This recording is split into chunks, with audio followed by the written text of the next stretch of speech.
hello there. Welcome to 100x Engineering. My name is Carter Hesterman. I'm just here exploring the metaverse with my Oculus Quest 2 here. Sorry, Meta Quest 2. That's a flex. But we're going to call it Oculus because Meta is a silly name. I'm not opinionated on it. Drew, I didn't even see what you were doing this time. Did you have another lightsaber? I'm just not even going to tell you. Only our 2.4 million viewers will know what happened. Now I have to go back and re-watch the recording. I can't. I always cringe at myself when I do that, so you can't wait to do this. Anyways, welcome to 100x Engineering, the show where you, your loved ones, and any and all around you who are watching will learn the skills, techniques, principles that you need to become a 100x engineer. I'm your host, Carter Hesterman. This is my co-host, Drew Johnson, also known as Drew the Strongman, Drew the Destroyer. That's what it was. Your gamer tag. Drew the Destroyer. Drew the Destroyer. Also Drew the Strongman, though, in some circles. We refer to you as that. See, topics for banter today. I purchased a couple of kittens over the weekend. What did you do? I didn't do that. I almost got electrocuted a few times. Just an average Tuesday or Saturday in the Johnson house. You either go out, buy kittens, or you spend time replacing your outlets and, learn a little bit about circuitry. I feel like both of those could be like abstracted into like 100x engineering principles of like, you're trying new things, or it's like you take on cute, cuddly animals and like, why get one when you can get two? Tips for being a better engineer. It's scope creep in your life. Food for the soul. Other things. I went to a Black Keys concert last night. I'm a Black Keys fan.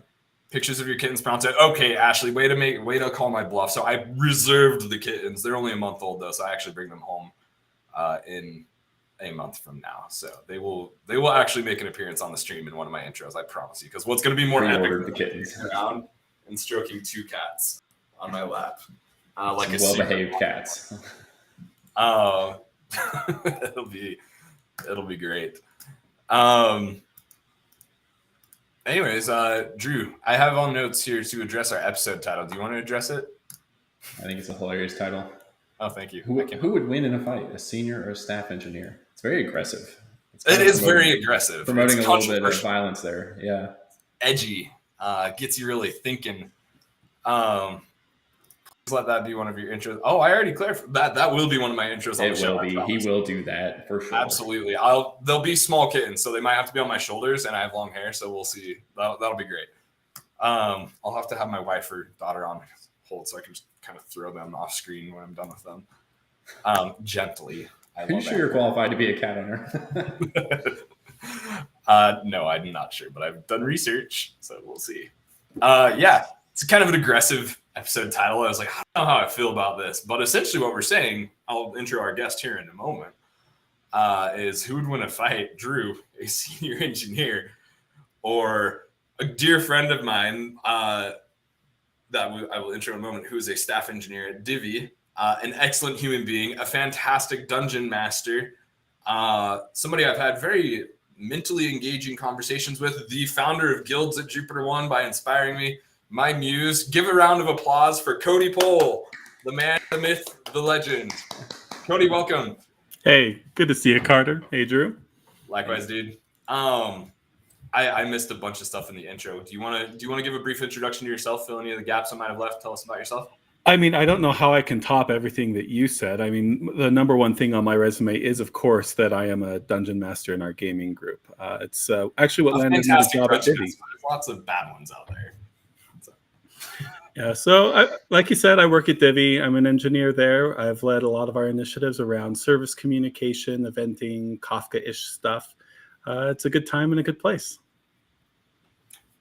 It's a good, it's Divi's a pretty sweet. I know a lot of people that work at Divi. We're kind of like, we used to work. So Cody and I used to work together. That's how we actually connected in the first place at Podium. Mm-hmm. And then I know a bunch of people from Podium that went and go and work at Divi. Divi, interestingly enough, is JupiterOne and Divi have a partnership of sorts. So I feel like that kind of makes like you our work cousins. So like Drew and I are like cousins to you somehow. If like our jobs are our parents, like the sales team is like the family, and they have these reunions where they negotiate contracts every year. We're work The next cousins. time you come over for game night, I'll have to grab the whip. Keep you in shape. I don't know how you treat your cousins in real life, so we won't explore that. We shouldn't go down that rabbit hole. I was just thinking, like, does this make Carter my dad or my grandfather? What is this? I guess Phil's my Carter is grandfather. your work sibling in this case. We'll say. Oh, okay, we're siblings. Gotcha. If anybody has any clarification on the work family tree, though, please leave a comment in the comment section on LinkedIn or YouTube, and I will be sure to shout that out because I can use some guidance on this, and this is something I do want to explore. Gosh. So, Drew, do you want to kind of describe what we're going to be talking about today, aside from the fact that who would win in a fight, you or Cody? And I do not know the answer to that question because Drew, absolutely, 100%. I mean, I put my money on Cody. Nope. I don't really. I think we're just going to talk about the different roles. We're going to talk about like career progression in engineering. I'm going to play the noob in this situation because that is what I am compared to you two. And you guys are going to relay your expertise and seasoned skills onto the viewers, all 2 million of them. Oh, they're screwed.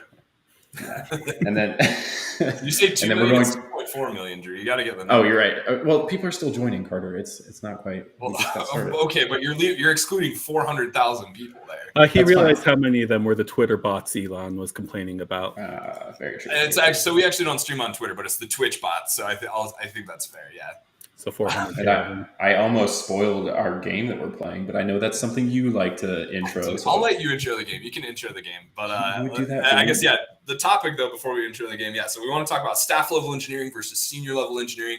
If you hail back to I think episode 1 or 2 of 100x engineering, we talked with Henry Garrett I think about what makes a senior engineer. It's somewhere back there. So we're not going to cover that too much, but more of like, you're at the senior level, how does the staff level differ? You're at the staff level, how do you relate with senior engineers? And we have a very diverse representation in this group as far as job goes. We're a bunch of white males, so we need to work on our diversity there. But as far as like where we've gone in our careers, so you have Drew, who's a senior engineer. You have Cody, who's a staff level engineer. And then myself, who was at kind of the senior level, but then went more on the management side of things. So I didn't quite go into like the distinguished engineering route. So yeah, I'm excited for some of the conversation we'll have here. You're distinguished to me, Carter. That means a lot. That is high praise. You're really the only opinion in this world that I value. So don't tell Drew or Phil or. I won't tell Lydia either. She's on board with it. She knows. My wife. For those of you that don't know her, I guess, and if you do, we should talk because that's weird. Drew, do you want to intro the game before we get into our discussion topics? Yes, the game is it Stug.io? It is Stug.io. Does that mean we say Stugio? Stugio? I don't really know if that's an acronym or what, but it is this tank game, and it is so cool. Oh, shout out to Phil Gates Item. I knew you were going to show that. Thank you, Phil. Phil was my boss for those of you that didn't watch episode 3, and that means a lot. I could show a picture of Phil on this, but I've done that too many times already, so I'm going to resist the urge. Should we do with randos or should we have a private game? Let's do a private game. Private game, please. Oh my gosh, I got destroyed when we were doing the AV check earlier. What makes it's like hopping on Smash Brothers online and just getting beat down into the blast zone. Yeah, it hurts. All right, disable bots. Yeah, we'll disable the Twitter bots from joining us. Okay, feel free to join us on Stugio. I'm going to drop it here in the restream chat. If you're on LinkedIn or YouTube, you might not be able to see it, I'm realizing. So Tyler or Ashley, if you could go and post that in the LinkedIn comments for me, that would be super helpful. But yeah, please join us. It is a very simple game. It's fun. And I need to share my screen. I did not get that up and running. So I will do that while we're going. But a very simple tank game where you drive around and shoot other tanks. So kind of kicking off our discussion, though, while I'm getting Streamlabs set up. Cody, how would you describe the role of a staff engineer? Like if you made a job description for staff engineer, what would be like the first things you would call out for? Well, honestly, if staff level is something that's an evolution of senior, perhaps we should start with the base of a senior, and then we can start describing how staff is different from that. I like that. That's a good idea. That's a good approach. Drew, do you want to give it I want to hear your thoughts on the team level. How would you describe your job? And then I actually want to hear your thoughts on this as well, Cody. I'm trying to remember what we talked about in the previous episode, but I mean, it's basically a lower level version of where you're at is what I'm assuming. And that you're a technical expert in your domain or multiple domains. You should be able to provide technical and, I don't know, like also non-technical mentorship and leadership to your team or whoever you're working with. I think that's a big component of it. What else did we talk about? Cody, how would you describe it? So senior engineering is kind of the boom. Senior engineering.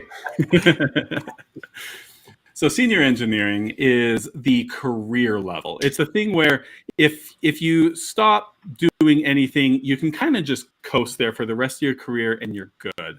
If you stay as a junior or a mid-level for, let's say, 15 years, people are going to hit you up on LinkedIn and just be like, why are you still a mid-level, A senior engineer is the one that leads for their team, I feel like.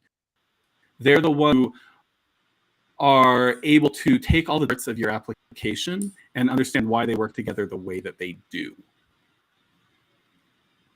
I like that abstraction. I feel like a senior engineer is like a highly effective engineer who's able to operate like highly effectively. Wow, I'm lagging so hard with this restream going and my stream being on here. I also think one of the things we've talked about historically is like eat my wall, Drew. I think we're on the same team. Wait, damn it. We're on the same team. Well, just for good measure, here we go. I missed. Okay. I think like when you get to like the senior level, you're able to like expand your vision beyond just like my work and the things that I'm doing, and you're able to see how the work you're doing fits into the company or the team as a whole. You have peripheral vision and can kind of tackle problems at a more abstract scale, if you will.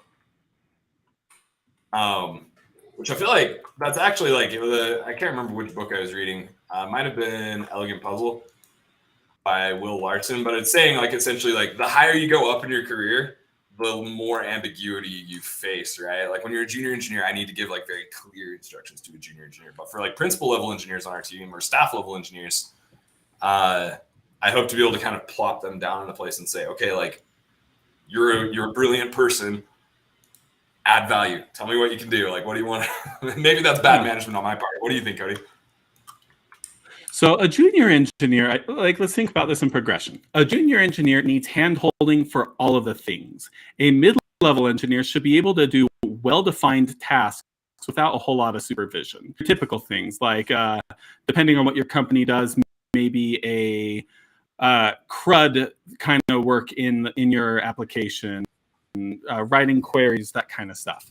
A senior engineer is the one who can provide that guidance for a team of mid-levels and juniors who are and help level them up.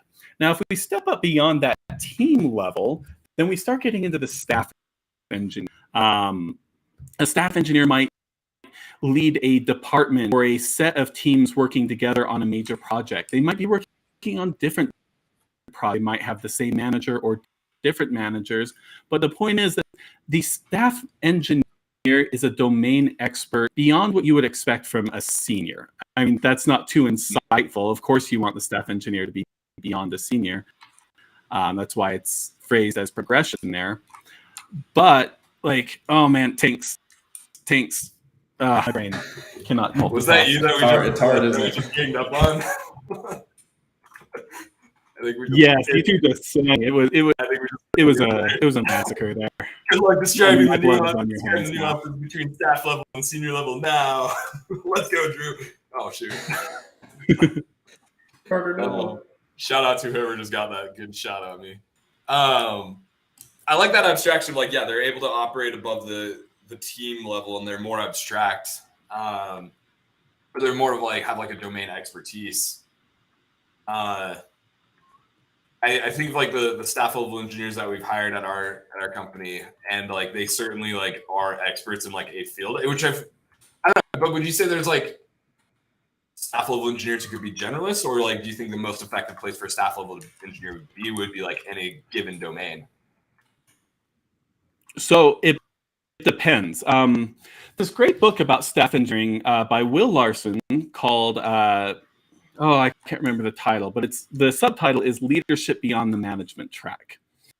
And in it, he out. What was that, Carter? Is it just called staff engineer? It might be. I think it's not. But he talks about how there's different archetypes of a staff engineer. You might have the tech lead who leads a team or a set of teams in their projects, kind of leading them towards their goals. You might have the architect archetype who is the deep expert in a cross-cutting domain that's used by lots of different projects. You might have someone who is the solver. When I think of the solver, I immediately go towards my teammate Johnny at Divi, who you just have them work on some hairy problem that you don't want anyone else to have to figure out to make work, and they will make it amazingly. And the fourth one, I'm forgetting what it was. Oh, it's the right-hand man, where you're taking the authority of some executive or like a director or someone, and you're trying to stand for them and make sure their goals get met in the workplace. And there are probably a billion other possible archetypes, but the idea is you can generalists, you can have the deep people at the staff level. It starts to become more individualized, where you figure out how you're going to provide value to your company instead of your company telling you how you should provide value. I think that's cool. I like that. Go ahead. What I'm hearing is a staff engineer can be whatever they want to be, as long as they provide a ton of value to the company. Right. You're focusing on multiplying, right? You're trying to take a number of engineers. You're going to provide more value taking 100 engineers and making them 1% to 5% better than you will typing out a few features by yourself. Right. That's really hard to do. That's it. Also, like, candidly, as I've progressed in my career and stepped more into these vague, these more ambiguous roles, right? As a senior engineer, it's very easy to tell I'm providing value. I'm sorry, we got to watch the kill cam here. Let's see what's going on here. Somebody get a shot on somebody's keister there. Wow, well done.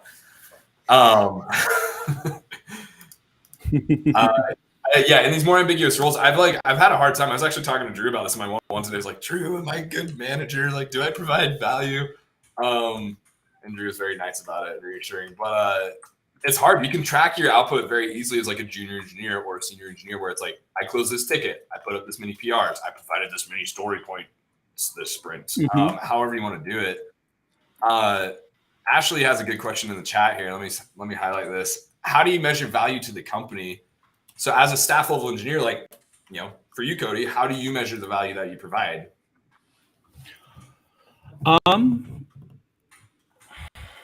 That's actually a really deep question, because I feel like there's lots of channels. So I can smoke Drew here. He's getting I actually had to stop driving my tank to try and think about that for a second. So the big difference there is that there's no one telling you how to report your value. It's going to be different from company to company, but on my team, we don't really track work in Jira. What we do is we focus on what are our objectives. And for my team, those 3 objectives are improving our monitoring and alerting, improving our production scale, and improving development and deployment speed. So we can take certain baseline KPIs or key results, and we can say things like, okay, previously deploys were taking 10 minutes per deploy, 20 minutes per deploy, whatever number. They're now taking 15 minutes instead of 20, or 5 instead of 10. So there's focusing on business value metrics. A failure to measure is a failure to manage. And that's not something engineers like to hear, because how do you measure code, right? Instead of measuring code or tasks, measure your business result you want to accomplish and hold engineers accountable for that, especially your staff engineers. We might have things like transaction print for an async data pipeline. We might have X% of our alerts are handled directly by the team instead of having to escalate to some centralized squad responsible for handling incidents. You might measure quality by how many incidents are we having in a month, or how many bugs, right? Like you can start to measure your through these things as opposed to just how many ticks have I moved into the done column. What was it? What was the quote you said? I locked my brain. I was like, Tyler, that's one that we need to quote on Twitter. Failure to measure is a failure to manage. Yep, that comes from a book called The Art of Scalability, and I think the phrase is kind of a management truism. So, but that's where I ran into it, was The Art of Scalability, which is about engineering orgs and how to scale them beyond initial teams.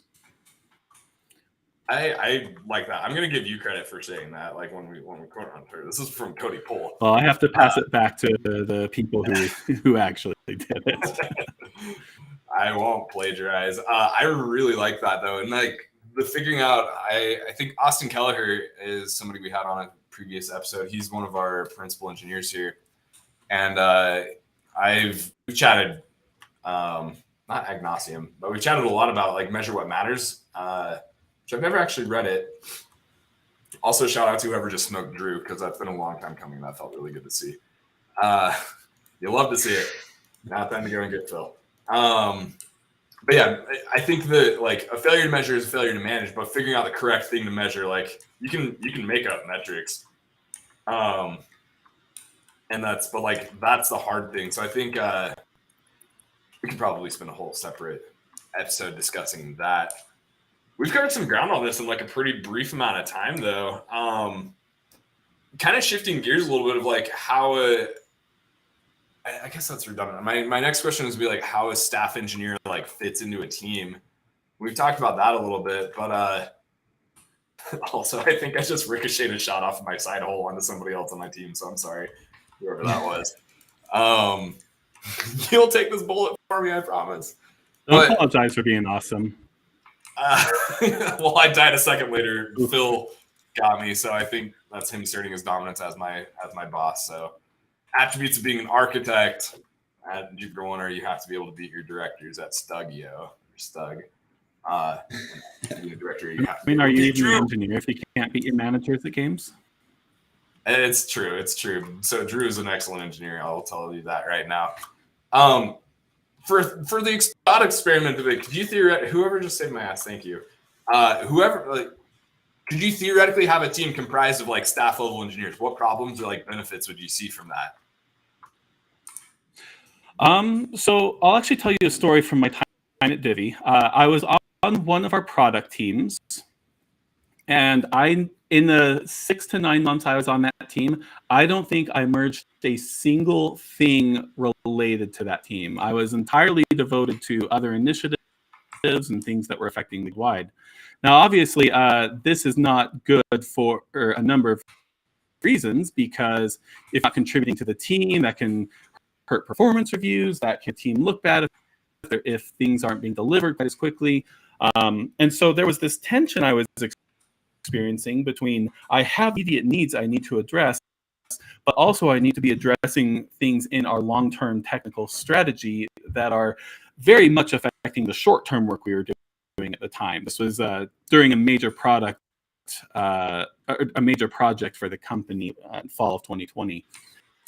And so the way we responded was we created a separate department from development, which was dedicated towards architecture and the long-term vision of the company. And this way, we could set separate objectives and key results for that group as opposed to the part of engineering devoted to product. Now, the problem with that approach is that there's kind of two sides to this. On the one hand, if architecture is everyone's concern, then in reality, it's no one's concern, right? And it just falls by the wayside. But also, if you have a central group and you label them the architecture group, how do you get people to buy in on the idea that they are real for architecture and long-term initiatives? And I think the balance that we struck between that was that we are dedicating resources to this architecture group to things that are going to affect engineers everywhere, Oh man, I'm surrounded. I'm here for you. He's about to destroy me. Live up to his name. I'm coming. Fend him off. And so we're dedicating resources to our long-term strategy and making sure that we're going to be able to scale both our engineering people and our engineering systems. But teams are still responsible for the health of their services, the health of their parts of the product, right? And I think that's been a good balance. So we have this, currently we have a team that's teammate, friendly fire. So currently we have a team that is entirely staff engineers, but I would love to see us get more senior and mid-level and junior engineers on that team because a lot of times these staff engineers are consulting with other teams. They're in meetings with managers and trying to set that technical direction, defining standards, all that kind of stuff. And time spent doing that is time not spent with the hard deliverables, right? So the main thing is to make sure that the soft work or the glue work is, I can't remember her last name, but Tanya, she spoke at Lead Dev in New York in 2019 about this idea of glue work versus promotable work. So you have to be doing what your company values. So at Divi, I feel like we've set this really good balance between valuing those hard deliverables, the code, the shippable things, and also valuing lifting all of engineering and making these 90 to 100 engineers more productive in various ways and finding ways of measuring that increase in productivity. Right, that's interesting. We've experienced a similar thing with like creating like a kind of a, like not a site reliability team for our, kind of in our part of the org, but more of like a UI infrastructure and architecture team. And we've invested like having some staff level talent on that team. And a common theme I've noticed kind of across that is like, as a, like beyond the senior level, like your customer base that you serve changes a little bit from being like the customers to like the fellow engineers. Kind of going back to what you were saying originally of like, it's a multiplying position, which is really hard to do well. Hard to measure it, but like also super valuable. Drew, you had 9 kills. Who's guessed 9887? You were a fiend as well. Phil, I'm not even going to call you out here. Well done. I hope it's somebody on the stream. It has to be because it's not anywhere else. So on the one of the things I've noticed actually, this might be shifting topics a little bit, but I think like anytime you have a team that's lopsided towards like one end of a spectrum or another. So say you have like a team that's super heavy on like the staff level or senior level even, without very much like junior and mid-level support on it. The classes of work that team gets the opportunity to invest in changes where you usually get like, if there's like small bugs or like little hairy things, like you have to be very deliberate with like going after those because like, yeah, we can have our staff level engineers go and work on fixing that CSS issue, but would you rather them do that or would you rather them implement this new ETL pipeline? Like, of course the option, like it doesn't add up. Like you're not spending your talent where it's best used maybe. But you can have that staff engineer working on defining the standards and the ways of preventing that CSS issue from happening in the future. Yeah, I like that. But the CSS issue still has to be resolved, right? Yes, it does. And that's one thing that we ran into earlier in like the days of like JupiterOne / Lifomic was we found that we had to like set aside time to be like, okay, we're gonna like go every Friday at like 2:00. We're gonna turn on some tunes and work on resolving little tiny paper cuts on these things. An idea I hijacked from Podium actually, that I took credit for, and then I hired somebody from Podium, and they're like, "Hey, Friday Fury, we did that." And there's a trend here of Carter saying you should take credit for things that you didn't take credit for. I promise I'm not mad. That's one thing that we noticed. Oh, I did not mean to. One thing though. A staff engineer shouldn't be afraid to dive in and tackle those little things. I mean, one thing I don't think there are many things worse for a company's culture than an engineer saying that they're above some kind of I class agree. of work, right? Yeah, that's toxic. So definitely getting in there and shoveling out the stables. We've all got to put in that kind of work. And when you have a team of nothing but staff engineers, like you have to do that, right? Because there's, and I think rather than saying we should delegate that kind of work to engineers of a different title, maybe we can talk about how what it means for an engineer to grow is very different at each level of the ladder. So a staff engineer working on a bug like that engineer is not growing. But a junior engineer working on that, they're figuring out how the CSS box model works and the prioritization of different rules. And so this is an opportunity not only for the bug to get resolved, but for that engineer to grow and learn new things by experiencing something. So rather than framing it as this is beneath this kind of engineer, or we're better spent putting the money for that engineer's salary towards something else, maybe we can help an engineer grow by allotting this to someone for whom that challenge to skill level ratio is better, right? Because that's where flow occurs, when the skill level of the engineer matches the challenge of the task. I like that. So you're improving happiness, you're helping them grow, and you're getting the bug resolved by someone who is able to get into that flow. Yeah, you're setting them up for success. Like, you wouldn't put a junior engineer on like the things that you're putting your staff level on, because like if they fail, these are like mission critical systems. Like, and like, yeah, and I want to be clear, I'm not advocating that we have people that say that it's beneath, but it's like if I'm working on like a critical thing, right? That is something that's like, if the business is never going to say, yes, you should work on fixing the CSS issue instead of doing this thing that'll close this deal. But the CSS issues add up. I like what you're saying about, I really like what you said about like, that's where you get into like a flow state where like the skill level matches where they're at.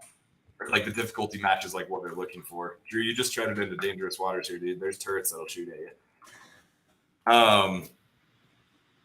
I think that's profound, because yeah, there's definitely there's spots where you can get your work done. There's like you're very comfortable with them. There's spots where there's like a sweet spot of it's just hard enough that you're like learning, and that's very fulfilling work.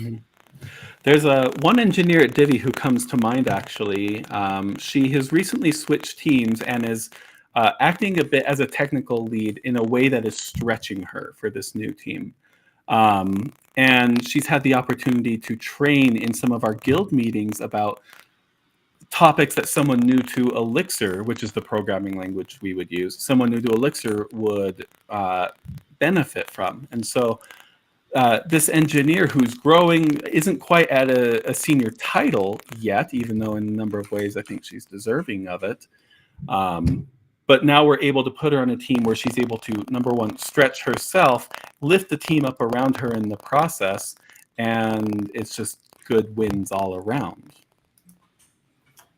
That's really interesting. Do you think what would a scenario be where it's like you're stretching too much? Like, is there a thing that could look like? I mean, I remember a time where I was working on a project that was declared to be pretty important for the company, and I was literally the only software engineer working on it for most of 9 to 12 months. It definitely stretched me, and it was a bit too far. I definitely needed more support, and it just wasn't there for various reasons. And so what I experienced was burnout, really hard, heavy burnout, to where it started making me bitter, and I started speaking negatively about the company. And I realized, like, no, I'm stretching myself too far here. And now that was a good growth opportunity for me, because number one, I learned what it feels like to be an unsupported engineer. And so now that I'm in a position where I can see other engineers going to that, I can start reaching out to management on their behalf. Because, you get into that state where you've got your blinders on, you're just trying to get through this hard moment. And maybe you need someone from the outside to say, hey, let's get you some help, right? another way it helped me learn was it definitely stretched my technical abilities. It's where I really learned Kafka in depth and started learning about Apache Flink and other things related to what became kind of a career-defining skill set for me. That's really interesting. I think those can be either some of like they're always uncomfy experiences, but I think that you can still proffer and salvage like a decent amount of growth from experiences like that as well. Yes. Also, shout out to Dennis if you're 9887 and you're on the other team. Also, aside from that, just Dennis, it's great to see you, man. I miss you. Let's see. Oh, and David Tolman's here too. Oh my gosh, we got the whole gang here. We got a lot of good people here. And Cody, your mic is doing the ASMR thing again. Oh, the poppy thing. Yeah. Let's see. David Tolman, regarding stretching and personal growth, I really like how James Clear quantifies how much is too little, too much, or just enough growth. Here, I'm going to pop this open here if I can. Let's see. Can I do that? I cannot. Goldilocks rule. Are you familiar with the Goldilocks rule, Cody? I'm not able to actually open links from the chat. Oh, Cody disconnected for a second. Here, let me bring him back. Welcome back. Sorry. Had to refresh the page to get Firefox to recognize the mic. Are we doing okay on the popping now? Yeah, actually. Also, Phil, you had every chance to just destroy me, and you just got me down to 7 health and drove away. I'm embarrassed. Yeah, are you familiar with the Goldilocks rule? Tell me about it. I'm not. David, tell us about it. Or we can look it up. Here, let me pull it up on the stream here. It sounds interesting. JamesClear.com/Goldilocks. We're typing it in like I'm a 19. Project should be just hard enough, but not too hard, not too easy, right? Yeah, I'm gonna skim through this. I mean, that's kind of the that flow diagram, right? The skill level of the engineer versus the skill requirements of the task. That Goldilocks rule. That's kind of how I'm relating this to what we've said already. Yeah, the human brain loves a challenge, but only if it is within an optimal zone of difficulty. Mm-hmm. I feel like I'm gonna flag this and save this for later because that's cool. Oh wow! Will you make sure to send that to me in Discord? Yeah, absolutely. I want to see it too. Thanks. So we got about 3 minutes left, man. We've covered some ground. Drew, is it time for our meme? Yeah, sure. Let's pull the meme up. Yeah, let's pull the meme up. I think time for our next thing to analyze here. We were gonna have this be on a previous stream. I can't remember which one. Drew, did you make this one? I might have made this one. I don't remember. We need staff engineer in here, but you get the idea. I get the idea. This is using the JupiterOne model where we actually only have well, we do have staff engineer now. Phil, provide clarification for me at a later date of whether we have staff or not and whether we have. I mean, I have heard that JupiterOne's directors are just totally that chill there with the sunglasses, awesome, cool Pooh Bear guy. I realize now this is a very self-serving meme to bring up. This will come up on your annual review for sure. Yeah, why'd you get it backwards? Why is it going in the wrong way? No, I'll be honest. I hate this meme. I absolutely detest it. Really? Yes, I do. Okay, what do you detest about it? I mean, look at the way it portrays a regular engineer. Oh, that's fair. Yeah, I think that's fair. Right? Like controversy.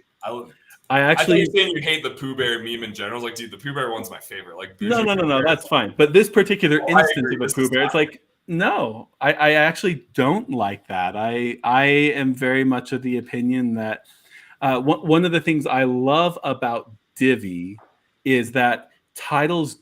Are we allowed to swear here? Like, what's our professional grade? Titles don't mean crap, and you can fill in however you want that to mean. Where they don't mean shit is what. Yes, titles don't mean shit there, because so you have your staff and your senior engineers who go in and are very involved with defining standards, but we have mid-level engineers and occasionally even junior engineers get very involved with that, or even proposing new standards, right? And what happens is people start to build up trust based off of their accomplishments rather than using a title as a shorthand for skill or trust. And I think that's the mark of a healthy culture. And so when I see a meme that is degrading towards towards less senior engineers. It's just like, no, those are very intelligent people. And if number one, if you consider them that, why are you hiring people that you would label as a, with that kind of thing? And number two, why aren't you helping them grow? Right. Right. Because one quote I really have wanted to give this whole time is, I firmly believe there's no such thing as a technical decision. There are only cultural decisions and business constraints which define the technical stuff you will do. There's only culture and business constraints. Those are the only two things that matter, because you have an engineer go in and try to deliver the shiny thing, and it's not actually a technical decision. It's a cultural, we're going to do what's fun rather than what's best for the company. It's the way decisions are made. Yeah. Oh, did I? Oh, okay. I can take a hint, Carter. Screen's ending. Okay. I can take a hint. You're speaking wrong stuff, man. You're going off script, Cody. Sorry, no, continue. This is gold. I love this. There's no such thing as a technical decision.